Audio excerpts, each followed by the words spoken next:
Ang kwentong ito ay hango sa totoong buhay. Mula ito sa isa nating kabayan na itago na lamang natin sa pangalang Bart. Taong 1990. Basilan.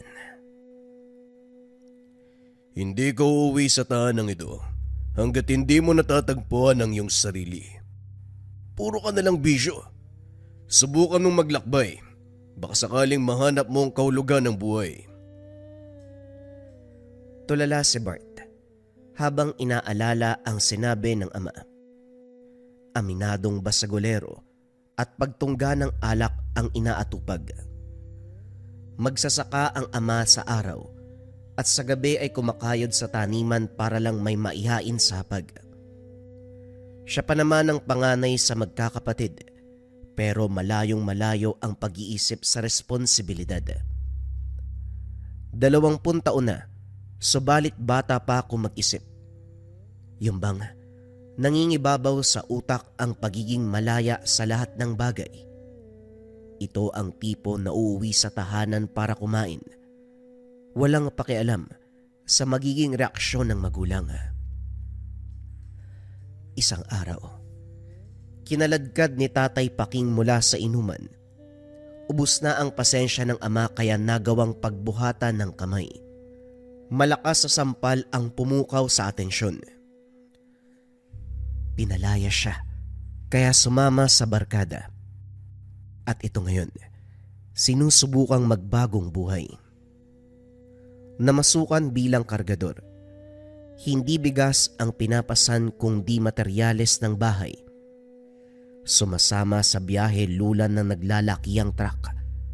Nagtsatsaga para makaipon at makabalik sa poder ng ama.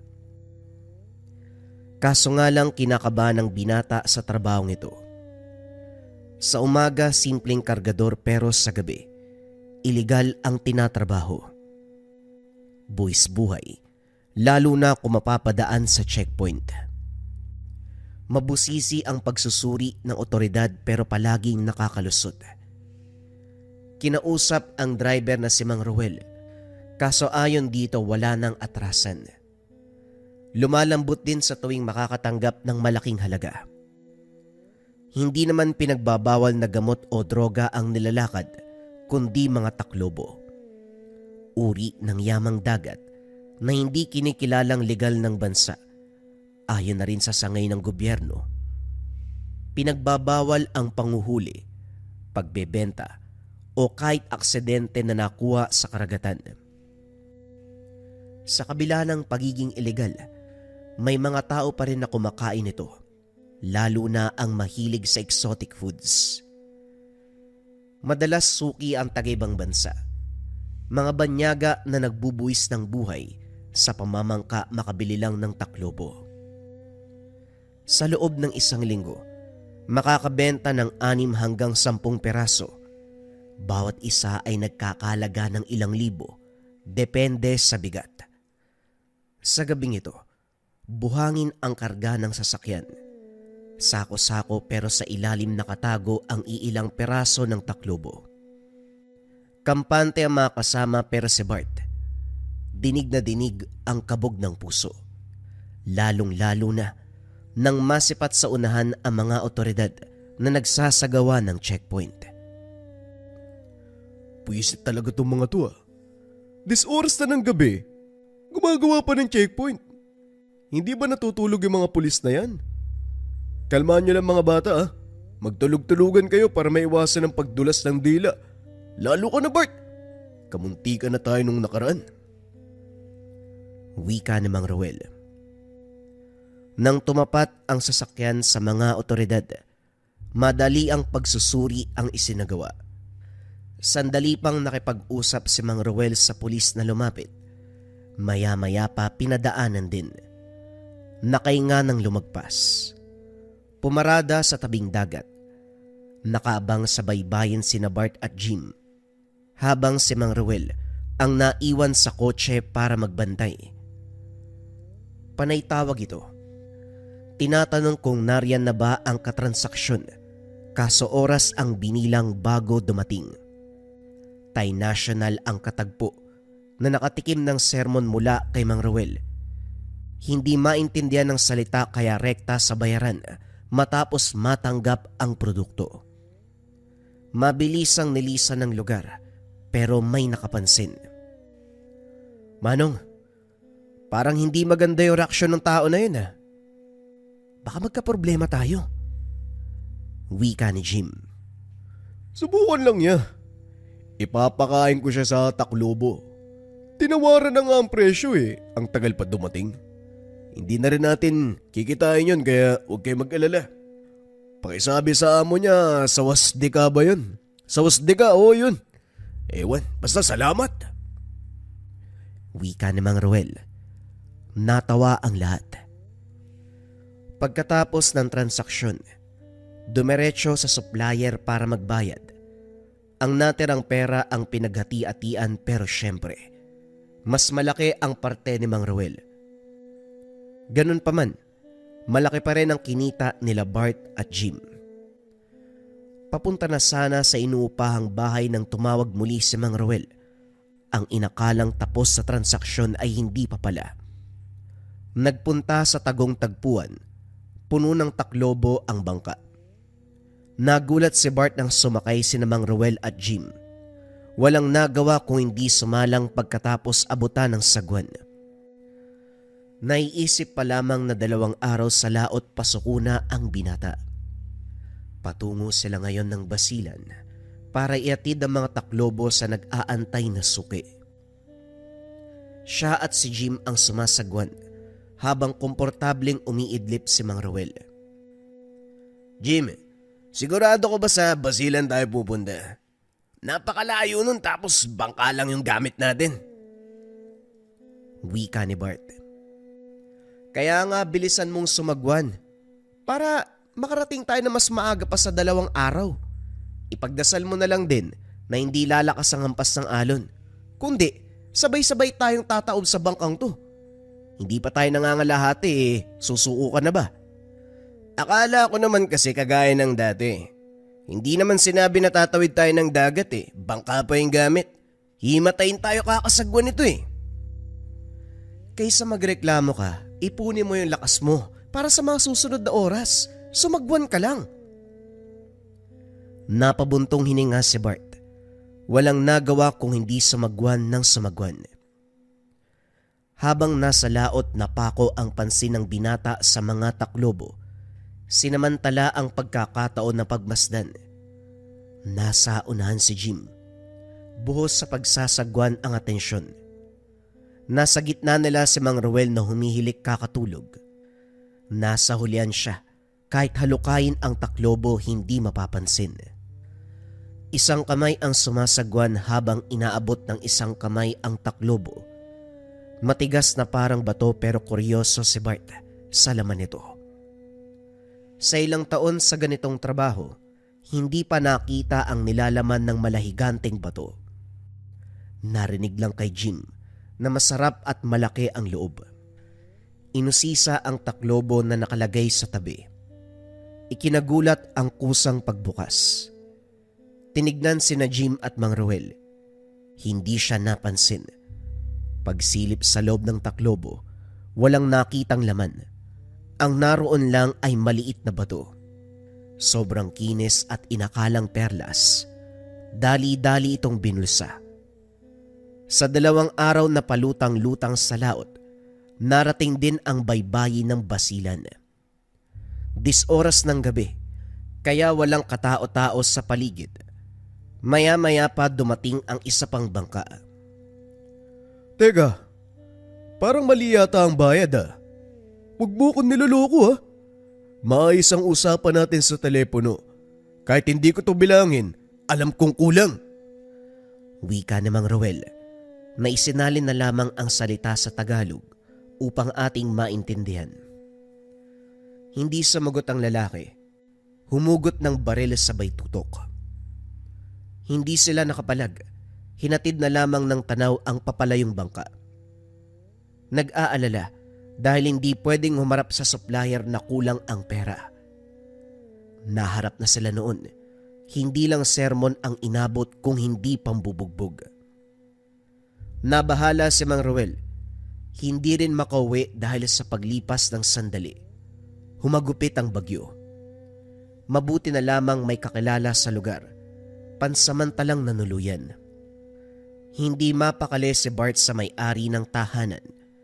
Panay ito titig sa kanya. Tinging makahulugan na parabang may tinatago siyang hindi niya rin alam kung ano. Habang tulog ang lahat, nakadungaw sa bintana, nagmamasid sa takbo ng panahon. Maya-maya pa ginulat sa biglang paglapit ng matanda. Iho, wag mo namang ipahalata na natatakot ka. Buhay pa ako. Hindi multo, kaya wala kang dapat ikatakot. Kung itatanong mo ang panay kong pagtitig sa'yo, natutuwa lang ako na makalipas ang maraming taon, may nakasalamuha ko uling nagbumutya. Alam mo bang bihira lang makakuha ng mutya, nakalikasan mismo ang nagbigay? Naguguluhang nakatitig ang binata, hindi malaman kung ano ang isasagot. Nagpatuloy sa pagsasalita si Mang Omar. Tinuro ang bulsa ng binata. Kinabahan si Bart dahil kung tutusin, palihim niya itong hinugot sa taklobo na sanay ibibenta. Natatakot na baka mabuking. Subalit nakahinga ng iba ang pinaywatig. Mutya ito. Ang kailangan na lang ay buhayin at maging isa sa lakas nyo.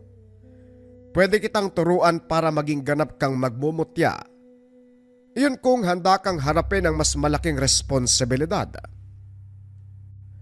Napakamot sa ulo si Bart. Sa isip ng binata, pinalayas nga siya sa kanila dahil walang silbi. Ngayon maririnig na may nakaabang na responsibilidad. Manong, gabi na para magbiro ah. Kung gusto nyo, sa inyo na lang ho yan. Hindi ko pwedeng angkinin ang gamit na sayo pinagkaloob. Iho, sa itsura mo palang parang pinalayas ka na sa inyo. Gusto mo bang patunayan ang iyong sarili? Ito ang tamang pagkakataon. Gulatin mo sila. Ipakita mong iba ka. Napaisip si Bart. Nagtanong matapos matimbang ang sitwasyon. Ano po ba ang mangyayari kung magpapaturo ko sa inyo? Ano po bang tawag dito? Mutya. O ano yun? Isa itong gamit na may pambihirang kakayahan. Lalabanan ng banta ng aswang. Mga elemento. Minsan pa, nagtataboy ng kamalasan sa buhay. Nagpapasok ng kasaganahan. Pagkakalooban ng kakayahan ang magtatangan. Kung handa ka nang tanggapin ang alok ng lihim na karunungan, maiintindihan mo ang iba pang detalye. Huwag kang mag-alala. Hindi ko sasabihin kay Ruel at sa kasama mo na ninakaw mo ito doon sa karga. Sa katunayan, hindi ito'y maituturing na nakaw eh. Ito ay pinagkalob sa'yo. Ano? Handa ka bang matuto? Sa kabila ng pagdadalawang isip, tumango siya. Kinabukasan maayos ang takbo ng panahon. Naganda si Mang Ruel at Jim para sa pag-uwi. Nagpaalam si Bart na hindi sasama. Tutol si Jim dahil ayaw rin siyang iwan pero hindi nakapalag sa tugon ni Mang Ruel. Hayaan mo na. Hayaan mo siya sa gusto niyang gawin. Halika na, Jim! Hoy, nababaliw ka na ba? Bakit ka magpapaiwan? May kaanak ka ba dito? Anong sasabihin ko sa tatay mo pag nagkita kami? Lokong toli ka na. Hayaan mo na kasi, Jim. Gusto mo pati ikaw iwan ko dito. Walang nagawa si Jim, kundi sumunod kay Mang Ruel. Buntong hiningang hinatid ng tanaw. Sa totoo lang, may parte sa binata na gustong sumama pabalik ng tawi-tawi, pero nangibabaw ang parte na mapatunayan ang kanyang sarili. O tama na yan. Tama na ang pagtitig sa karagatan. Oras na para simula ng pag-aaral. Libreta ang unang binigay. Unang tingin pa lang sumakit ang ulo sa mga letra at simbolo. Hirap magbasa dahil ngayon palang nakakita ng ganitong babasahin. Hindi siya tinuruan. Hinayaang madiskubre ang tamang pagbigkas ng bawat salita. Ito ang sinikap malampasan sa mga sumunod na araw. Linggo ang lumipas bago unti-unting nakausad sa pahina. Nang sumapit ang oras na papakinggan ni Mang Omar, nagulat nang malaman na tama ang pagbabasa. Pinuri dahil mabilis ang pagkatuto. Sunod na inaral ay ang pagpapagana ng orasyon at kung saan gagamitin. Sa puntong ito, mabilis na lampasan ang pagsubok. Tila ba nakikiayon sa kanya ang bawat sandali. Kahit si Mang Omar hindi makapaniwala. Pagbasa ng libreta, pagsaulo ng dasal, pagpapagana ng orasyon, lahat kinabisado at mahusay na nagawa sa maiksing panahon. Aba, ang huli kong mag-aaral, taon ang binilang bago nakabisado ang lahat ng aspeto. Pero ikaw madali lang para sa'yo. Hindi pa umabot ng buwan pero alam mo na ang lahat. Pinanganak ka yatang nakatadhana na maging magbumutya Isa na lang ang haharapin natin. Kapag nalampasan mo ang yugtong ito, ganap ka na. Teka lang po Manong, kinakabahan ako sa sinasabi nyo Ano po ba yung huling yugto? Ang pagkakaisa mo at ng mutya. Bibigyan kita ng pribadong oras para kausapin ang mutya. Nakapaloob dito ang dasal na magpapabuhay ng mutya. Mahalaga ang pakikipag-ugnayan sa gamit. Bukas sa ulit tayo mag-usap. Binuklat ang libreta. Bumungad ang dasal para sa pagsasabuhay ng mutya. Walang pagdadalawang isip. Ginawa kagad. Pagkatapos ng orasyon, sinunod ang taimtim na pagdarasal. Hiniling sa mutya ang pakikiisa sa kanya at tuluyan siyang patunayan sa ama na siya ay nagbagong buhay. Natuwa ang binata nang uminit ang mutya. Para bang tumugon ito sa kanyang kahilingan, maayos na tinalian at ginawa ng palawit na kwintas. Madaling araw pa lang naalimpungatan si Bart sa bigat ng presensya sa paligid. Pagkasilip niya sa bintana, bumungad ang mukha ng aswang. Kusang kumilos ang katawan, humugot ng itak at kagad lumabas. Kagad siyang sinugod ng nilalang. Mabilis ang galaw subalit nagagawang sabayan. Naging maingat dahil kung saan-saan tumatalsik ang laway. Idagdag pa ang mga kuko na dinaig ang talim ng itak. Nabutas ang gomang banga ng tamaan. Maging ang damit ni Bart nadaplisan matapos mapunit. Nang mahiwalay sandali, naalala ang orasyon. Kinondisyon ng sarili bago sinimulan ang pagbigkas. Habang umuusal, dahan-dahang tumama ang bisa sa aswang. Nagwala ito. Hindi pinag-iisipan ang pagsugod. Maya-maya ay nanghina. Nakabuelo si Bart. Walang pagdadalawang isip na tinaga. Bumagsak ito sa harapan. Mahusay ka, Bart. Ganap ka ng magbumutya. Tignan mo nga naman, parang kailan lang nagbabasa ka pa ng libreta. Ngayon nakapuksa ka na. Hindi ako nakialam dahil gusto ko malaman kung ano ang gagawin mo. Hindi mo ko binago, iho. Nariyan lang po pala kayo, Manong. Makukulong ho ba ako? Pinatay ko yung aswang. Nakarinig ka na ba sa balita na may inaresto dahil nakapatay ng aswang? Hindi nga naniniwala ang mga pulis sa ganitong nilalang Sige na, buhatin mo ang katawan patungo sa likod. Kailangan sirain ang katawan niyan bago pa bumalik sa buhay. Hindi pa masasabing patay ang aswang, kaya may posibilidad na mabuhay yan. Sige na, bilisan mo. Kagad sinunod ni Bart ang utos.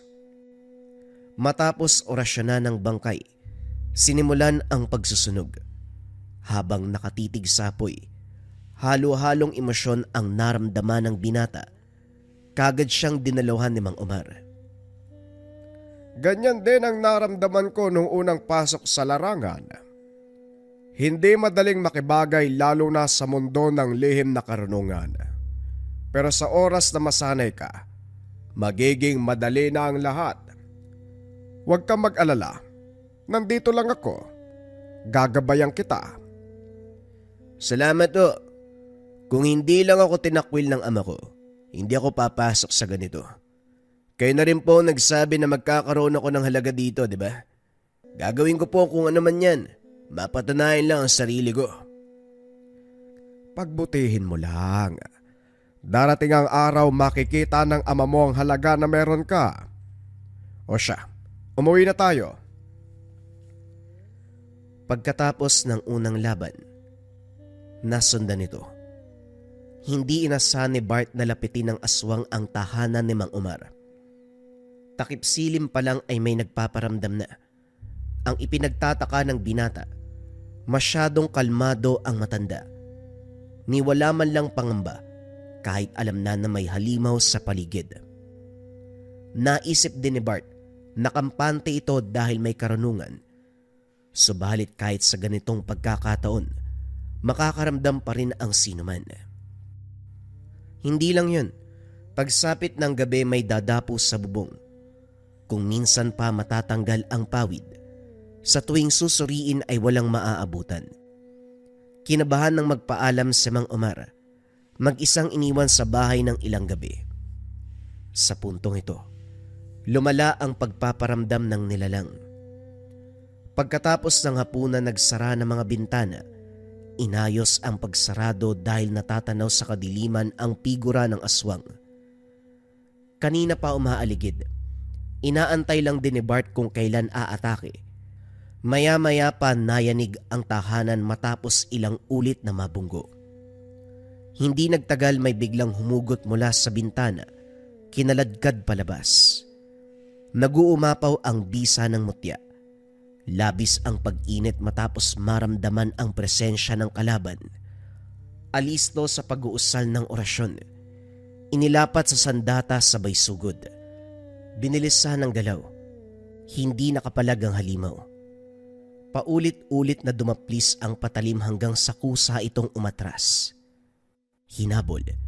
Sa pagkakataong ito, direktang tumagos ang itak sa katawan ng kalaban. Nang isa ito, hindi nagtagal tuluyang nalagutan ng hininga. Inantay kung kailan lalapit ang nakaabang sa tabi, pero kusa na rin itong lumayo. Sa isip ni Bart, naunawaan ng mga ito ang sinapit ng kasama. Binalik ang atensyon sa bangkay, sinunog at nilibing ang labi. Mataas ang sikat ng araw pagbalik ni Mang Omar. Pinaliwanag ng binata ang kaganapan. Natuwa naman ang matanda sa kanyang pagkukusa. Pinuri siya pero sa kabilang banda, may katanungan sa isipan. Mang Omar, huwag niyo po sanang mamasamay ng itatanong ko. Sa pagkakaunawa ko sa sitwasyon, parang kayo pa ang nagtawag sa mga aswang na yun para sagurin ako. Tapos nagkataon lang po ba na sumakto sa pagalis nyo? Pasensya na pero hindi ko maiwasang mag-isip eh. Matalino ka talagang bata ka, no? Napapansin mo ang bawat detalye. Tama ka. Nagtawag ako ng aswang para subukan ang kakayahan mo. Pero wag mong isipin na balak kitang ipapatay. Binalaan ko sila. Takutin ka lang. Sugurin ng kaunti. Walang sakitan. Napaiwas ng tingin ng binata. Natahimik na lamang. Hindi malaman ang isasagot. Gayunpaman hindi nagdamdam. Sapat na sa binata ang malinawan. Magmula naman sa araw na yun, hindi na naglihim si Mang Omar. Pagkatapos masubok ang pisikal na lakas at kakayahan sa paggamit ng mutya sa oras ng labanan, sinama siya ni Mang Omar sa pagbisita sa kapwa antingero. Dito nakilala ng binata ang iba pang alagad ng lihim na karunungan. Kung minsan, iniiwanan siya. Nakikisa rin sa operasyon ng pagtugis. Sa sunod-sunod na pagsabak, Unti-unting napaglinang ang kakayahan. Nadagdagan ng kaalaman. Dakong hapon nang muli siyang isama sa panunugis.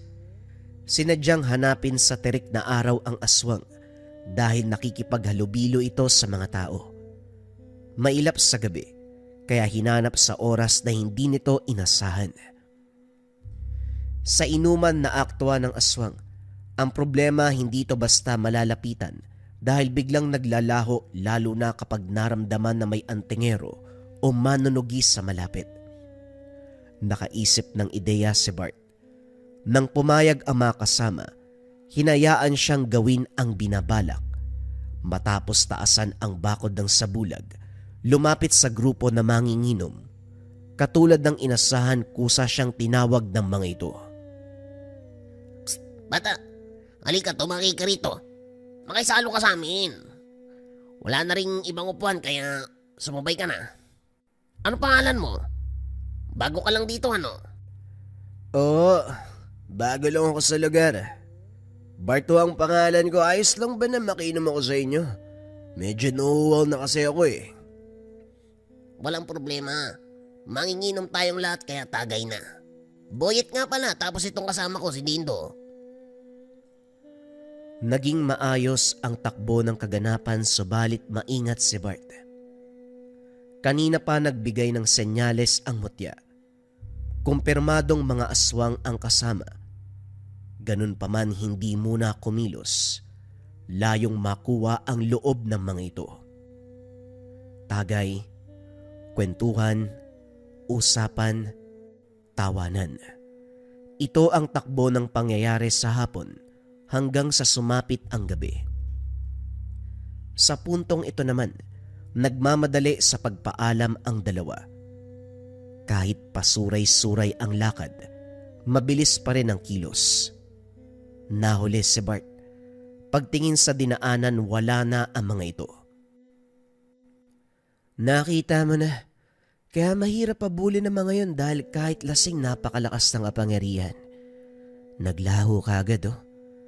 Mabuti ang ginawa mo Bart. Ipagpatuloy mo ang pakikipagkaibigan sa kanila. Kunin mo yung loob. Kapag nangyari, saka tayo susugod. Wika ni Ray.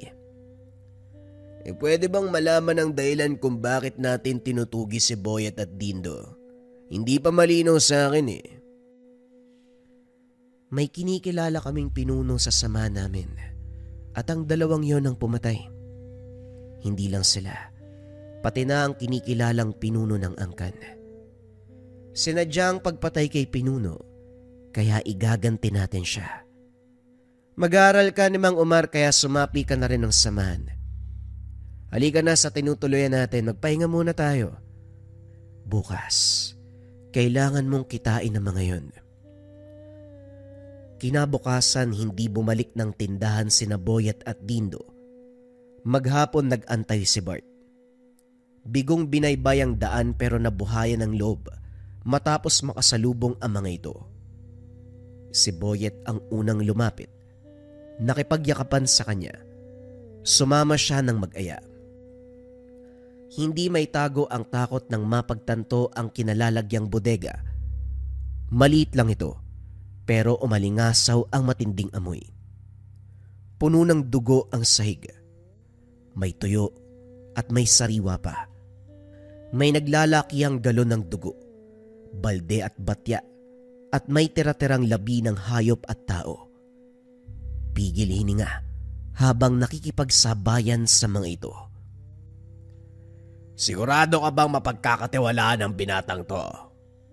Bago lang sa lugar at saka wala tayong alam sa pagkatao. Baka mamaya kalaban pa. Wika ni Dindo. Harap-harapan ang pagsasalita. Ano ka ba, Dindo? Nakita mo naman na inosente ang binatang to. Pag-iisipan mo pa ng masama. Awat ka na sa pagiging sigurista mo. Bart, pasensya na kung sa ganitong paraan mo kami nakilala. Kaibigan ka namin. Kapag magkakaibigan, walang tinatago sa isa't isa, hindi ba? Tignan mo ang mga mata ko. Lumapit ng bagya si Bart. Tinitigan ang mata ni Boyet. Kinilabutan. nang makitang baliktad ang refleksyon. Hindi nakakapagtaka pero nakaramdam pa rin ng kilabot. Umaktong takot para lang kapani-paniwala. Kumaripas ng takbo pero humarang si Dindo. Dito siya mas nag-ingat dahil iba ang ugali kumpara kay Boyet. Aswang kayo. Pakawalan niyo ako. Tulong. Tulong, may aswang dito! Kahit kapusan ka pa ng hininga kakasigaw, walang makakarinig sa'yo, Bart. Wala kang dapat ipag-alala, hindi ka namin sasaktan. Gusto ko lang ipakilala sa inyo kung sino talaga kami. Pero bakit bulgaran ang pagpapakilala nyo?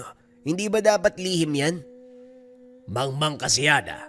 Akala mo kung sino magaling basta na lamang nagpapakilala. Tama ka, pero magkaibigan naman tayo, di ba? Kapag magkakaibigan, dapat kilala ang pagkatao. Ikaw ba? Anong kwento ng buhay mo? Paano ka napadpad sa lugar na to?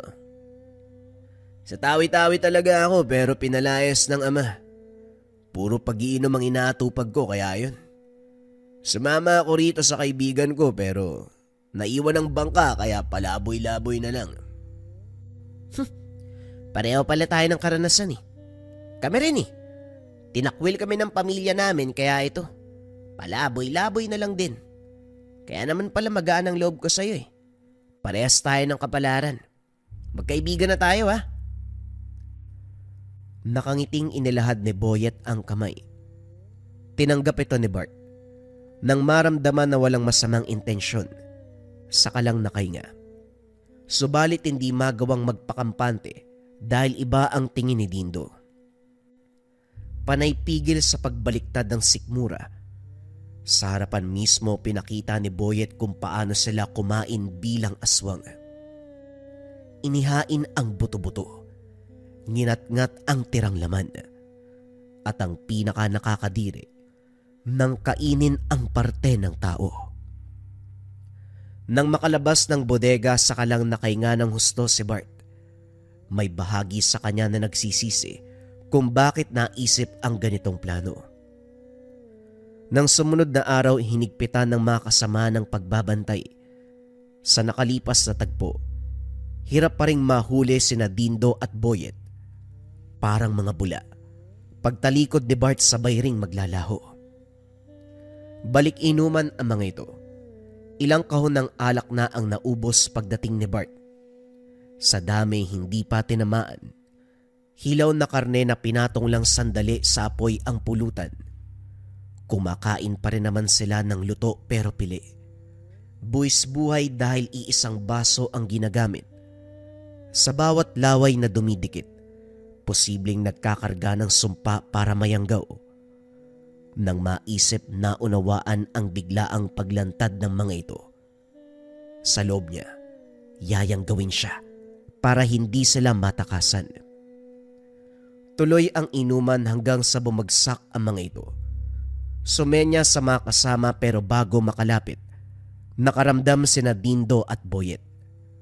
Patay mali siya si Bart. Napansin ang pagmamadali ng dalawa. Kumaripas sa dilim, sinundan kagad subalit bumalik ang mga kasama ni Bart. Panay ang iling. Pinakahalat ko ang iba, baka sakaling maabutan. Puiset, hindi sila mahuli-huli ano. Nga pala, hindi na ako sang-ayon sa binabalak mo.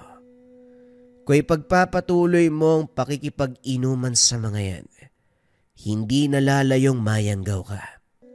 Kahit sabihin pa natin na meron kang mutya, hindi masisigurado na walang lusot. May kasamaan kami dati na sa kabila ng pagkakaroon ng medalyon, nalayian pa rin. Hindi mo na kailangan makipagkaibigan sa mga yon. Kikilos na ang lahat para mahuli sila. Sandali lang. Hayaan mo ako ipagpatuloy ito. Malay mo magtagumpay ako. Nakuha ko na ang loob nila. Kaunti na lang, magtiwala ka. May tiwala ako sa plano mo. Pero sa posibilidad hindi. Ibabalik kita sa kuta. Ibabalik kita kay Mang Umar. Hindi ka naman talaga dapat kasama rito eh. Pinagbigyan lang kita dahil sa hiling ni Mang Omar.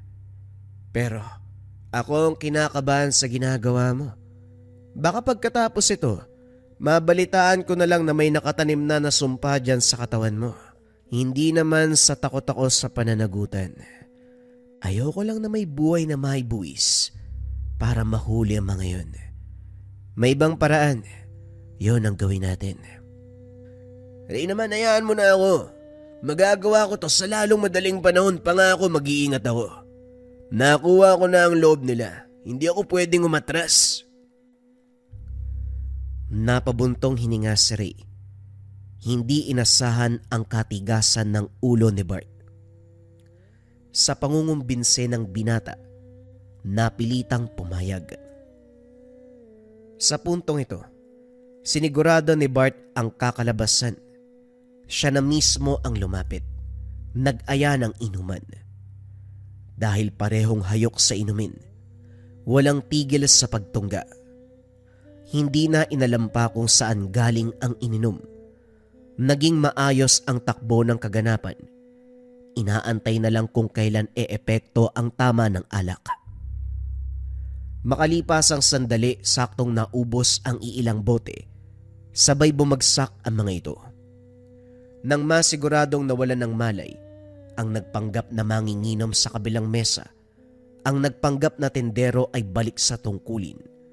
Mga kasama ni Bart, dali-daling tinali ang mga ito at kinarga sa balsa na hila-hila ng kalabaw. Tahimik ang paligid. Walang umimik habang binabaybay ang daan pauwi. Nauna sila. Mabilis ang mga hakbang. Samantalang nasa ulihan ang balsa. May nakabantay at wala pa ring malay ang mga bihag kaya kampante. Nang matanaw ang bukana ng sityo, ginhawa ang naramdaman lalo na si Ray na siyang nanguna sa misyon. Sumalubong si Mang Omar kasama ang tumatayong lider ng samahan, si Mang Goliath. Masayang ibinalita ni Ray ang naging takbo ng pangyayari. Dumako ang tingin ng lahat sa balsa. Pero hinahanap ni Bart ang iilan sa mga kasama. Kulang sila sa puntong iyon. Napagtanto ang kaganapan ng makitang hindi nakarga ang katawan nila Dindo at Boyet. Nagmamadali sa pagkalat ang lahat, kaso hindi matagpuan. Ang naabutan na lang bakas ng dugo ng nawawalang kasamahan. Maya-maya pa nagkagulo ng may sumugod. Hindi makita sa sobrang bilis ng kilos. Gayunpaman natigil matapos mag-usal ng orasyon. Natukoy ni Mang Goliath ang kalaban. Aswang na asnig. Nilalang nakahawig ng aso, pero mas matangkad, mapayat. May amoy na nabubulok na karne. Ito rin ang paglalarawan ng mga kasamang inatake, pero imposibleng mahawakan dahil palapit ka pa lang. Magpapalit anyo bilang usok at mawawala. Isinailalim sa mabusing pagsusuri ang mga inatake, kahit hindi naman nagtamo ng sugat. Gusto lang makasigurado ni Mang Goliath. Habang abala sa pagsusuri, nag-usap ang matatanda sa labas. Ilang taon ko nang hinahanap ang angkan ng pumatay kay Mang Orya. Kaso lang sobrang ilap ng mga animal. Hindi ba huli-huli na para bang alam nilang nakamasid kami, kaya masyadong alerto sa pagtakas? May nakapagsabi na nasa kabilang sityo ang dalawa sa mga ito. Yun ang misyon ay binigay kay Ray. Nahuli na sana, kaso nakawala pa. Paano mauhuli kung lahing astig ang kalaban? Wala pa akong narinig na may nakalapit sa nilalang na ito. Ano ang plano mo ngayon? Ganun pa rin naman. Tuloy ang paghahanap hanggang sa mahuli. Wala kong pakialam kung ilang ulit kaming magabulan. Sisiguraduhin ko mapaparusahan ko sila sa ginawa nila kay Mang Oryo bago ako mamatay. Nakalaan na rin ang buhay ng nasasakupan alang-alang sa kamatayan ni Mang Oryo. Siya ang ama at pinuno ng samahan, kaya pagbabayarin ng sino mang pumaslang sa kanya. Alam mong matagal na akong hindi sumasali sa operasyon. Kung kinakailangan mo ang tulong ko, handa akong bumalik. Wag na. Magpahinga ka na lamang, alagaan mo ang puso mo. Mahirap na. Baka atakin ka bigla. Nandito naman ang mag-aaral mo. Siya ang nanguna para bahuli ang kalaban. Hindi ba naikwento sa'yo? Omar, mahusay ang binata. Yun na nga ang sa tingin ko Dinaig tayo sa bilis ng pagkatuto ng binatang yan. Biruin mo, ilang panahon palang kabisado na ang lahat. Nga pala, hiramin ko sandali si Bart, may lalakarin ako. Alam mo naman na hindi ako pwedeng umalis ng mag-isa. Walang problema. Ano man ang magiging lakad mo, hangad ko ang kaligtasan nyo. Mag-iingat kayo. Sumama si Bart sa pag-uwi ni Mang Omar. Sa kabilang banda, nangihinayang sa pagkakataon. Gusto sanang humindi dahil nais tumulong sa pagkahuli kay Dindo at Boyet. Nang maramdaman ng matanda ang lihim na himutok, nilinaw rito kung ano ang magiging lakad. Nakita mo ang tindahan na yan. Diyan madalas magpang-abot ang mga aswang. May lahay ang tendero kaya napagkasunduan na tindahan ng tambayan. Nakilala mo mukha ng mga kalaban. Tignan mo kung darating mamaya. Pinagbasdan ni Bart ang tindahan. Karamihan sa naroon ay may lahing aswang. Maya-maya pa dumating sina Dindo at Boyet. Medyo malapit sa kinaroroonan kaya narinig ang usapan. Ayaw mo kasing makinig, hayop ka. Sinabi ko sa'yo, may kakaiba sa binatang yon. Tignan mo, kamunti ka na tayo. Mabuti na lang nagkamalay ako. Dahil kung hindi, malamang matutuluyan tayo. Kahit kailan ka talaga. Akala ko kasi masyadong inosente ang batang yun. Sino mag-aakala na may kasabot pala? Pero wag kang mag-alala. Hindi magtatagal. Magiging kauri natin yun. Sigurado ko nakapasok na sa katawan ni Bart ang sumpa. Kaya nga naglakas loob akong magpakilala ng maaga. Kasi nasahan ko na magiging kalahi natin. Hindi na bahala si Bart. Sa katunayan natunugan niya ang kilos ni Boyet una pa lang. Hindi naman siya nakikitagay sa baso na ginagamit nito. Nagkukunwari lang. Protektado din ng mutya, kung kaya't walang nakalusot na sumpa. Nang iilan na lang ang manginginom sa tindahan, tumayo si Bart para umpisahan ang plano, kaso pumigil si Mang Omar. Huwag padalos-dalos, iho. Babagsak ang mga yan, pero hindi kailanman malalasing ang aswang. Nagpapahinga lang sila. Kapag susugod ka, hindi sigurado kung mananalo. Marami sila, 2 lang tayo. Mabuti pang mag-antay ng kaunting oras. Sinunod ang sinabi ng matanda. Maya-maya pa isa-isang nag-alisan ang mga ito. Hanggang sina Dindo, Boyet at tendero na lamang ang naiwan. Nagtataka si Bart dahil 10 oras na ng gabi pero walang balak magsara ng tindahan. Nang mapansin ang pagritual ni Mang Omar, sinabayan ito ng orasyon. Pinagtibay ang bakod ng proteksyon at kargang bisa ng mutya. Pagkatapos ito, kanya-kanyang hugot ng sandata sabay sugod. Tendero ang sumalubong. Magandang gabi sa inyo. Pagpasensya nyo na pero ubos na ang inumin. Alak man o tuba. Pwede kayong bumalik bukas kung nais nyo. Wika nito. Nagulat si Bart nang makilala ni Mang Omar. Hindi kami naparito para uminom, Julian. Alam mong hindi ako umiinom. Total ikaw ang gising. Ikaw na lang din ang tatanungin ko. Yung kaninang manginginom, kaano-ano mo ang 2 yon? Nagmula sila sa ibang lahi. Hindi ka uri ng 2 ito. Kung gusto mo silang talunin, malaya ka. Hindi ako mangingialam. Wika ni Julian. Nagmamadali itong tumalikod. Nagsara ng tindahan. Nangahawakan na sana ni Mang Omar si Dindo. Bigla itong nagkamalay. otomatikong nagpalit ng anyo sabay sugod. Gayon din si Boyet. Sa puntong ito, 2 malalaking aso ang kaharap. Mahaba ang mga kuko, naglalabasan ang mga ngipin, matitingkad ang mga tenga, nanlilisik ang mga mata.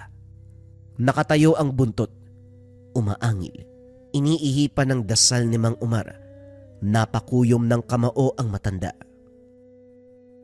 Ganyan ang amoy ng mga lapastangang pumatay kay Mang Oryo. Hinding-hindi ko makakalimutan ang bakas na iniwan nyo sa katawan ng aking pinuno. Walang ya kayo. Anong kasalanan ni Mang Oryo?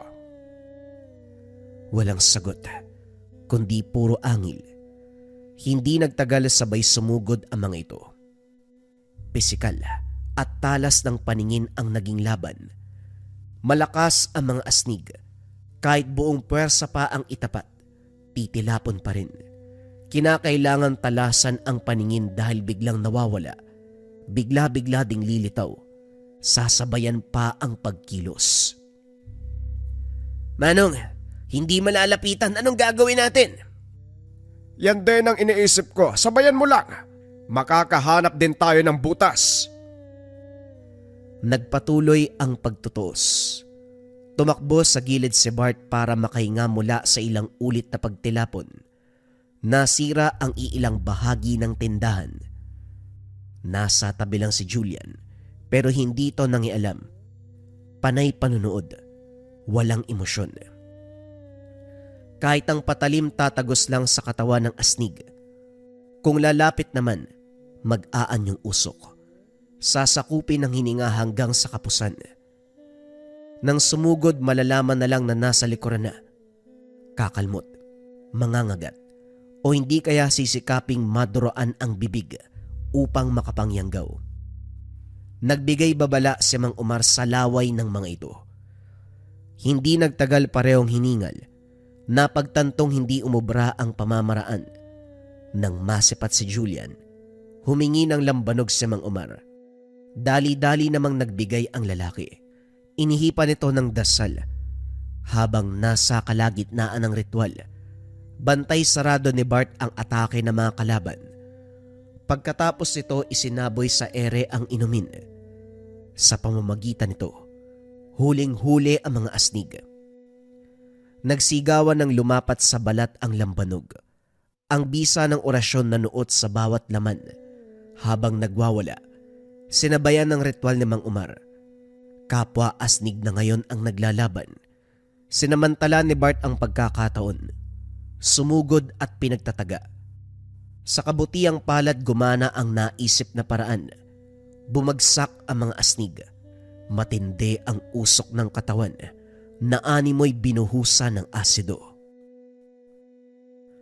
Mahusay na kombinasyon ng alak at orasyon.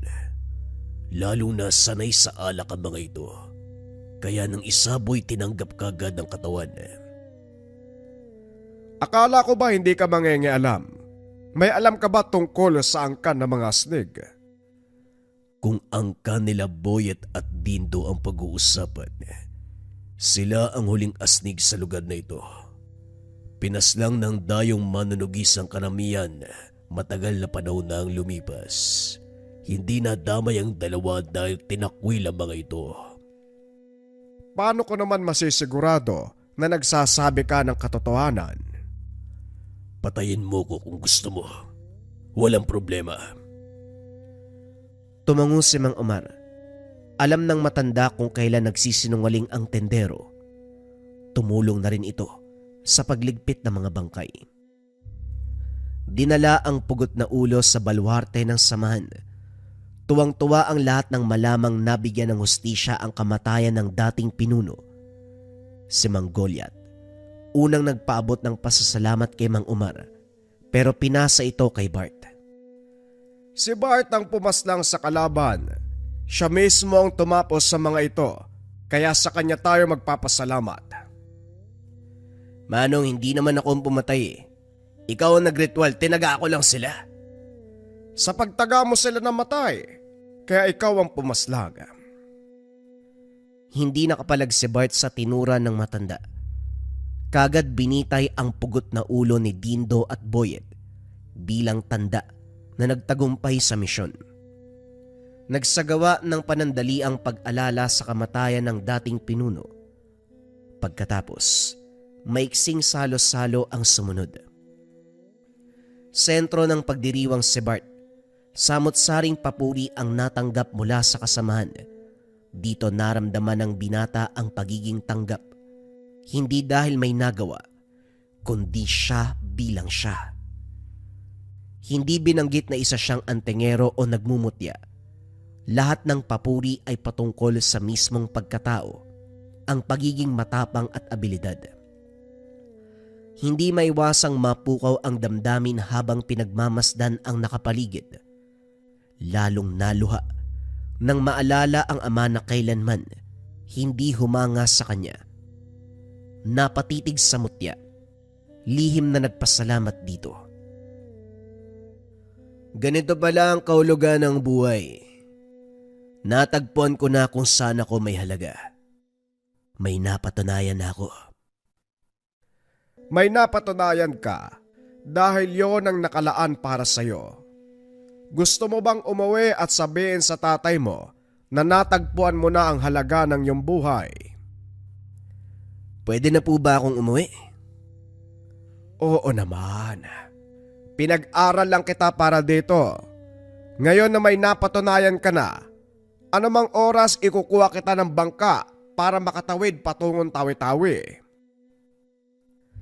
Hindi nakasagot sa salita.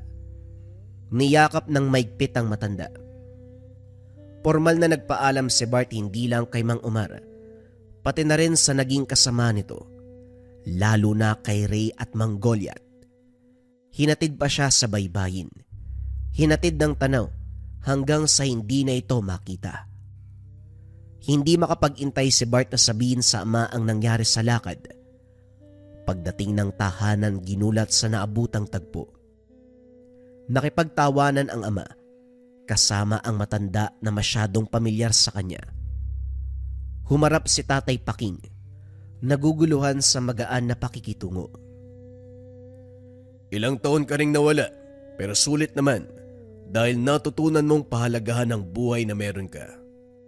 Kilala mo ang matandang to, hindi ba? 2 araw lang ang biyahe sa laot kaya imposibleng nakalimutan mo ko kagad, Bart. Nagulat ka ba nandito ko? Dito nagpaliwanag si Tatay Paking. Kinausap ang kaibigang si Mang Umar. Ito ang nagbungkahi na pag-aralin ang binata ng lihim na karunungan. Hinayaan muna itong magpalaboy-laboy kasama si Jim at Mang Ruel para kahit papano matuto ng simpleng disiplina. Planado ang pagsama mula sa pagtungo ng basilan. Hindi na nagtaka si Bart kung bakit gano'n na lamang ang pagpayag ni Mang Ruel nang maiwan siya doon. Subalit sa kabila ng lahat, hindi kasama sa plano ang pagkakaroon ng mutya.